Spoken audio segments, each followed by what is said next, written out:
오늘 아침에 나눌 하나님의 말씀의 제목은 하나님은 그래도 됩니다. 입니다. 하나님은 그래도 됩니다. 영화를 보면 영화의 장르가 있죠. 여러분들이 좋아하는 영화의 장르가 뭐가 있을까요? 코미디 좋아하시는 분도 있겠고, 멜로, 혹은 스릴러, 혹은 SF, 공상, 과학, 뭐가 됐든 되게 많은 분들이 좋아하는 장르 중에 하나가 액션입니다. 터지고 깨지고 부서지고 많은 사람들이 죽기도 하고 통쾌하죠. 오늘 본문이 꼭 그런 본문입니다. 본격적으로 7대접 재앙이 시작이 됩니다. 바다, 강, 종기, 태양, 아주 스케일이 엄청납니다. 요한계시록의 하이라이트라고 할 수가 있고요. 이 요한계시록 서신을 받고 있는 초대교회 성도들의 입장에서는 요한계시록 읽는 전문 중에 가장 흥미롭고 가장 재미있고 가장 통쾌하게 생각하는 본문의 내용이 이제 시작이 됩니다. 학대를 받고 고문을 받고 말할 수 없는 고통을 당하는, 심지어 순교를 당하고 있는 당시의 성도의 입장에서 이 하나님의 최종 심판이 집행되는 이 장면은 저들에겐 큰 격려와 위로가 되었을 것입니다. 자, 7천사가 7대접을 땅에 쏟았습니다. 그러자 어떤 일들이 일어나기 시작합니다. 첫째 천사가 첫째 대접을 붙자 독한 종기가 났다라고 말씀합니다. 우리 2절 말씀을 같이 한번 읽겠습니다. 시작. 첫째 천사가 가서 그 대접을 땅에 쏟음에 짐승의 표를 받은 사람들과 그 우상에게 경배하는 자들에게 악하고 독한 종기가 나더라. 출애굽 당시에 10가지 재앙 중에 하나가 이 악하고 독한 종기 재앙이 있습니다. 그러니까 하나님이 심판하실 때 심판의 도구 중에 하나가 종기인 거죠. 사도행전 12장에 보면 헤롯이 나옵니다. 분봉왕이었던 이 헤롯 안티파스, 이 헤롯 안티파스가 하나님께 영광을 돌리지 않고 심판을 받습니다. 심판을 받을 때 그 내용이 뭐냐면 바로 이 악한 이 종기가 나는 거예요. 자, 우리 사도행전 12장 23절 말씀을 한번 보겠습니다. 사도행전 12장 23절 시작. 헤롯이 영광을 하나님께로 돌리지 아니하므로 주의 사자가 친히 벌레에게 먹혀 죽으니라. 여기 벌레에게 먹혀 죽었다. 충이 먹혀 죽였다. 벌레가 달려들어가지고 벌레가 사방 군대에 올라타가지고 살을 갉아 먹었다는 뜻이 아닙니다. 전승에 의하면 헤롯의 살이 썩어 들어가요. 온 몸에 구더기가 들끓기 시작합니다. 그렇게 악성 피부병이 나더니 죽어가는 것이죠. 그것이 바로 악하고 독한 종기, 최후의 심판의 모습 중에 하나입니다. 두 번째 천사가 두 번째 대접을 붙자 이번에는 바다가 피로 물들어가고 세 번째 천사가 대접을 붙자 강이 피로 물들어갑니다. 바다와 강, 사람이 먹고 마시는 음료를 의미합니다. 이제는 먹을 게 없고 마실 게 없다는 것입니다. 저희 나라도 물 부족 국가로 분류가 된 지 2003년에 처음 그랬으니까 꽤 됐습니다. 지금이야 식당 가면 물을 그냥 둔다고 하지만 이제 조만간에 저희 나라도 이제 식당에서 물 한 잔을 먹어도 아마 돈을 내야 하는, 제가 유럽에 다녀왔습니다만 거기서는 이미 물 한 잔을 마셔도 다 돈을 내야 됩니다. 물이 비싸니까요. 바다와 강이 피로 물들어서 이제 그런 음료에 큰 타격을 입게 되는 것이죠. 네 번째 천사 8절이죠. 해가 뜨거워졌다. 이 7대접의 재앙을 태양에다가 부으니까 태양의 온도가 급상승하는 것입니다. 일종의 온난화 현상이죠. 지구의 기후가 바뀌기 시작하는 것입니다. 땅이 쩍쩍 갈라지고 사람들이 고통을 당하게 됩니다. 왜 이런 일이 일어나는가? 왜 바다와 강과 해가 고통을 당하는가? 하나님은 왜 이런 재앙을 인류에게 허락하시는가? 오늘 성경은 그 대답을 이렇게 말합니다. 하나님은 그럴 권한이 있다. 그렇기 때문에 이런 일이 일어날 수 있다는 거예요. 하나님은 그럴 권세가 있다는 거예요. 자, 9절 말씀은 오늘 본문이 끝나는 9절을 한번 읽겠습니다. 시작. 사람들이 크게 태움에 태워진지라 이 재앙들을 행하는 권세를 가지신 하나님, 이렇게 되어 있습니다. 이 재앙들을 행하는 뭘 가지고 있어요? 권세, 힘, 권한, 권위. 하나님은 그럴 수 있다. 하나님은 그럴 수 있다. 마태복음 20장에 보면 포도원 비유를 예수님 말씀하시죠. 포도원에 일할 일꾼들이 이제 필요해서 아침에 일찍 이제 일꾼들을 포도원에 집어넣습니다. 포도원의 일꾼들을 들여보내면서 약속을 하죠. 2일 데나리온을 주겠다. 한 데나리온을 주겠다. 뭐 잘못된 거 아닙니다. 당시에 한 데나리온이 일반인 노동 품삯이니까 일반적인 모습입니다. 그런데 아침 9시에 나가도 노는 사람이 있으니까 포도원에 들여보내고 12시에 나가도 노는 사람이 있으니까 포도원에 들여보내고 오후 3시 심지어 이제 일 끝나기 1시간 남겨놓은 오후 5시에도 일꾼들을 포도원에 들여보냅니다. 6시가 되었고 최근 바로 1시간 전에 들어온 사람부터 품삯을 계산하는데 얼마를 줘요? 한 데나리온을 주는 겁니다. 그러니까 먼저 왔던 아침에 일찍 들어왔던 일꾼들이 기대를 하는 거죠. 야, 1시간이라고 한 데나리온 받았으면 하루 종일 떼 앞에서 고생한 우리는 더 많이 주려나 보다. 근데 주인이 얼마를 줘요? 똑같이 한 데나리온을 주는 겁니다. 불평하죠. 왜 우리는 이것밖에 안 주냐고. 주인이 말합니다. 너하고 나하고 한 데나리온 약속하지 않았냐? 그러면서 이렇게 말합니다. 내 것을 가지고 내 뜻대로 하는 것이 뭐가 잘못이냐? 내 돈 가지고 내 뜻대로 쓰겠다는데 뭐가 잘못이냐? 이런 얘기를 하십니다. 우리가 자꾸 놓치는 게 뭐냐면 권한이 내게 있다고 생각하는 거예요. 나는 한 데나리온 더 받을 자격이 있다고 생각하는 거예요. 돈을 벌고요. 내 통장에 돈이 들어오고요. 그러면 그건 내 거라고 생각을 하는 거예요. 그래서 내 뜻대로 내 임의대로 할 수 있다고 생각하는 겁니다. 건강, 이것도 내 뜻대로 내 마음대로 할 수 있다고 착각하기 시작하는 거죠. 우리의 신분, 우리의 정체는 무엇인가? 청직입니다. 우리는 주인이 아니에요. 내 모든 소유, 내 모든 건강, 내가 가지고 있는 지위, 이 모든 권한은 사실 누가 가지고 있는가? 하나님이 가지고 있다는 거죠. 산소, 공기, 계절, 나무, 흙, 바람, 노을, 비, 눈, 이 모든 권한을 누가 가지고 계신가? 하나님이시라는 겁니다. 하나님께서 하나님의 것을 가지고 하나님의 뜻대로 행할 수 있는 권한이 있으시죠. 근데 우리의 좁은 소견으로는 하나님의 뜻을 다 헤아릴 수가 없어요. 왜 하나님이 이렇게 하셨을까? 여러분, 내가 가지고 있는 이 이해라는 그릇, 내가 가지고 있는 이 이해라는 그릇에 하나님의 뜻을 다 담을 수 없다 하여 하나님께 감히 따질 수가 있을까요? 예레미야에 보면 그런 말씀하시죠. 토기장이가 그릇을 만들었는데 그릇이 토기장에게 따질 수 있냐는 거죠. 왜 나는 밥그릇을 만들어줘요? 나도 쟤처럼 국그릇 만들어줘요. 막 이렇게 따질 수 없다라는 거예요. 왜냐하면 토기장이가 그릇을 임의로 만들 권한은 토기장에게 있으니까. 그런데 우리는 다 이해할 수가 없어서 그분에게, 그 권한을 가지신 이에게, 이러한 재앙을 행할 수 있는 권세를 가지신 이에게 우리는 막 뭐라 그래요? 우리가 할 일이 있습니다.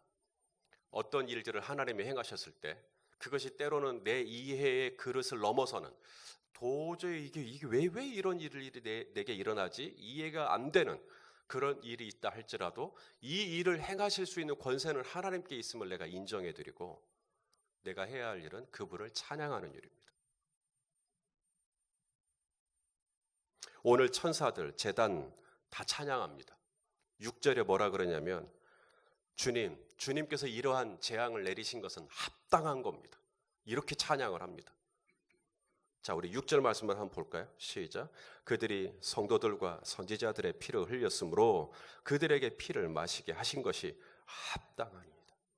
그러니까 주님이 행하신 일에 대해서 천사들이 주여, 주님이 이렇게 하신 것은 당연한 겁니다. 맞습니다. 잘하셨습니다. 라고 했다는 거죠. 우리가 볼 때는 이해가 안 돼요. 왜 바다에게, 왜 강에게, 왜 해에게. 그런데 이 모든 것들을 알고 있는 천사들은 합당합니다. 당연합니다. 잘했습니다. 우리가 그렇게 하나님 앞에 반응을 해야 한다는 거예요. 여러분은 포도원에 들어간 일꾼들 중에 몇 시쯤에나 포도원에 들어간 사람이라고 생각하십니까? 모태신앙이니까 나는 아침 일찍 들어간 포도원에 들어간 일꾼이라고 생각하십니까? 그거하고 아무 상관이 없습니다. 포도원에 들어가서 지금 일하고 있는 이 일꾼들, 내가 그 일꾼이라고 했을 때 나는 과연 몇 시에 들어간 사람인가?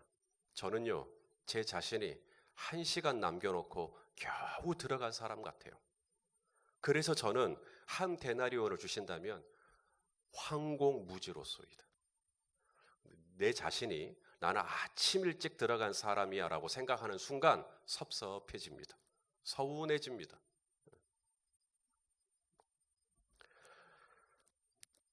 하나가 더 있어요. 이 모든 심판과 재앙의 권세를 하나님이 가지고 있음을 알았을 때 우리가 그분 앞에 보일 수 있는 반응. 첫째는 그분이 이 일을 행할 수 있는 권세가 있음을 알고 그분을 찬양하는 것과 두 번째는 그 하나님을 두려워할 줄 아는 겁니다. 그분이 이런 권한, 이런 재앙과 심판과 진노의 대접을 부을 수 있는 권세가 있다라는 걸 내가 정말로 믿는다면 먼저는 찬양할 것이요, 둘째는 그분을 경외하는 겁니다. 자, 어제 본문입니다마는 요한계시록 15장 3절과 4절을 한번 보겠습니다. 모세의 노래, 어린 양의 노래를 한 번 더 보시죠. 뭐라고 하는지 시작. 하나님의 종 모세의 노래, 어린 양의 노래를 불러 이르되 주 하나님 곧 전능하신 이시여 하시는 일이 크고 놀라우시도다. 만국의 왕이시여 주의 길이 의롭고 참되시도다. 그러면서 뭐라고 그래요? 주여 누가 주의 이름을 두려워하지 아니하며 이렇게 말씀합니다. 하나님의 심판과 하나님의 진노를 경험한 사람들은 하나님을 두려워할 줄 알아요. 하나님을 경외할 줄 알아요. 모든 신앙생활의 기초가 되는 것은 하나님을 경외하는 마음입니다. 재정 쓰는 것, 내 시간을 드리는 것, 내가 가지고 있는 재능 드리는 것, 이 모든 기초는 하나님을 경외하는 마음으로부터 시작해요. 하나님을 경외하는 마음이 없으면 이제 모든 것을 함부로 살게 됩니다. 하나님을 경외한다는 게 그건 뭐냐? 바로 죄를 미워하는 거예요. 악을 미워하는 겁니다. 잠언 8장 13절입니다. 잠언 8장 13절. 자, 읽어보시죠. 시작. 여호와를 경외하는 것은 악을 미워하는 것이라. 나는 교만과 거만과 악한 행실과 패역한 입을 미워하느니라. 저는 제 자녀가 저를 편하게 생각했으면 좋겠어요. 제 아들, 딸이. 그래서 아빠라고 부르기만 하고 그 다음부터 반말합니다. 이 녀석들이. 말을 꼬박꼬박 내려요. 올리는 게 아니라. 아빠 밥 먹어? 이래요. 진지 드세요? 안 해요. 아빠 밥 먹어? 내가 네 친구냐? 밥 먹어. 좋습니다. 저를 편하게 생각하고 저한테 그렇게 하는 거. 밤 11시가 넘었습니다. 잠자야 되죠. 그래서 자라 그럽니다. 근데 안 잡니다. 계속 휴대폰을 하고 있습니다. 휴대폰 거실에 놓고 이제 들어가 자라, 내일 학교 가야 되니까 들은 채 만채 합니다. 교만과 거만과 악한 행실. 어떻게 해야 됩니까? 이놈의 아들을. 이쯤 되면 엄마 아빠 두려워할 줄 알도록 나설 필요가 좀 있죠. 엄마 아빠를 경외한다는 게 뭐냐면 엄마 아빠가 뭘 싫어하는지를 아는 겁니다. 그리고 엄마 아빠가 이제 그만이라고 했을 때 네 할 줄 아는 거예요. 만약 여기서 내가 더 나가면 엄마 아빠가 어떻게 나온다는 걸 애가 아는 거예요. 그걸 두려워할 줄 아는 아들은 악을 미워하고 죄를 미워하는 마음으로 이제 그만했을 때 네 하고 휴대폰 거실에 반납하고 들어가 잡니다. 하나님을 경외한다는 것도 마찬가지입니다. 예수님이 말씀하셨어요. 너희는 내 친구다. 자, 요한복음 15장 15절입니다. 요한복음 15장 15절. 자, 읽어보시죠. 시작. 이제부터는 너희를 종이라 하지 아니하리니 종은 주인이 하는 것을 알지 못함이라. 너희를 친구라 하리니 내가 아버지께 들은 거 다 너희에게 알게 하겠다. 친구래요. 그래서 예수님을 친구. 좋죠. 친구. 그래서 막 예수님을 만만하게 생각하거나 하나님을 만만하게 생각하면 큰일 나죠. 친구인 나의 주님이, 친구인 나의 하나님이 뭘 싫어하는지를 알고 그걸 안 해야죠. 그게 하나님을 경외하는 거예요. 그런데 오늘 본문에 나온 사람들이 누구라는 거예요? 그렇게 독한 종기와 악한 종기와 바다와 강이 다 피로 물들고 마실 게 없고 태양은 기온이 계속 급상승해서 빙하가 다 녹아내리고 온난화 현상으로 지구가 다 열이 뜨거워지고 이런 일들이 일어나는데도 오늘 본문에 보니까 회개 안 해요. 9절 말씀을 보십시다. 9절 말씀. 사람들이 시작. 사람들이 크게 태움에 태워진지라 이 재앙들을 행하는 권세를 가지신 하나님의 이름을 뭐예요? 비방하고요. 또 회개하지 아니하고 주께 영광을 돌리지 아니하더라.